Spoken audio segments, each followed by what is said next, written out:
miracle worker, promise keeper, light in the darkness. My God, that is who you. Hello, welcome back to my channel. My name is still Ogenwadilora, and this channel is all about dreaming again. When dream don't come to pass, what do? You dream again. Today I want to be talking about the pain of disappointment. Disappointment happens when an expectation is not met, which means you are hoping for something and whatever you are hoping for didn't happen, or maybe didn't happen the way you expected it to happen or when you wanted it to happen. Therefore you are disappointed. There's also this common saying that expectation is the mother of disappointment, which means you hoped for something, you expected it, and it didn't happen. I want you to know that disappointment is part of life. It will always happen whether you like it or not. It will happen as long as you are alive. Today I want to discuss few things that will help you manage disappointment when it happens, and will also help you to dream again after a disappointment. The first thing I want to mention is that disappointment is painful. Bible says hope deferred makes the heart sick.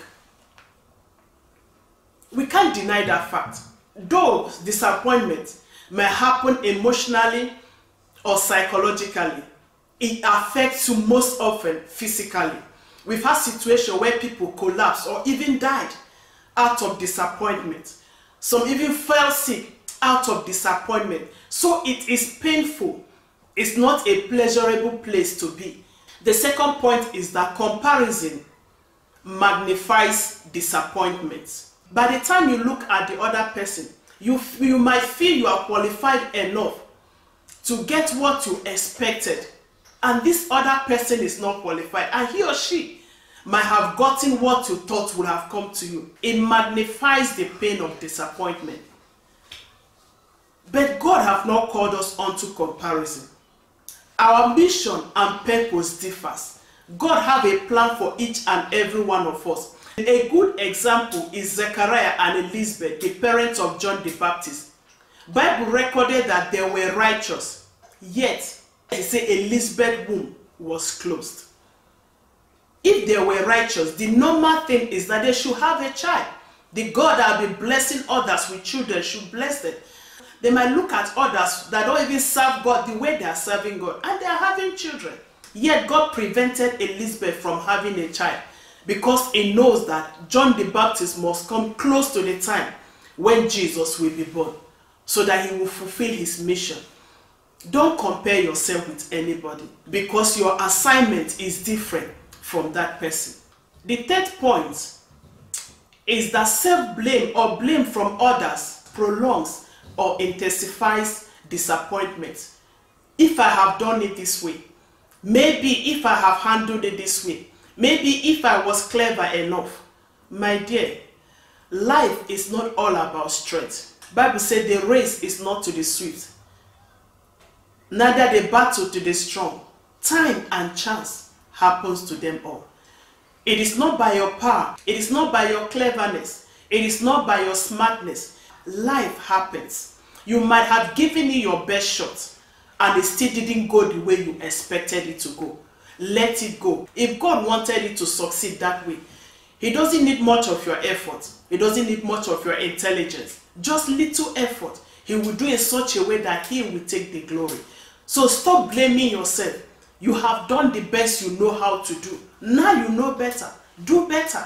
So stop blaming yourself and start living life. It has happened. It has happened.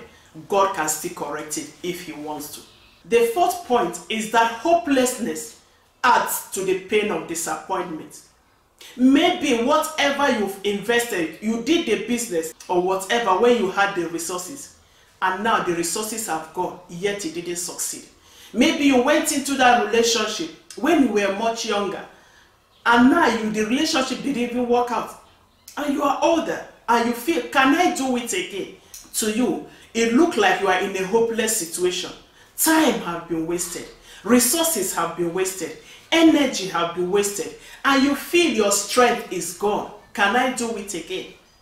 Not with God. When God visited Abraham, It was at the last point when men have given up, when it looked like it would no longer work.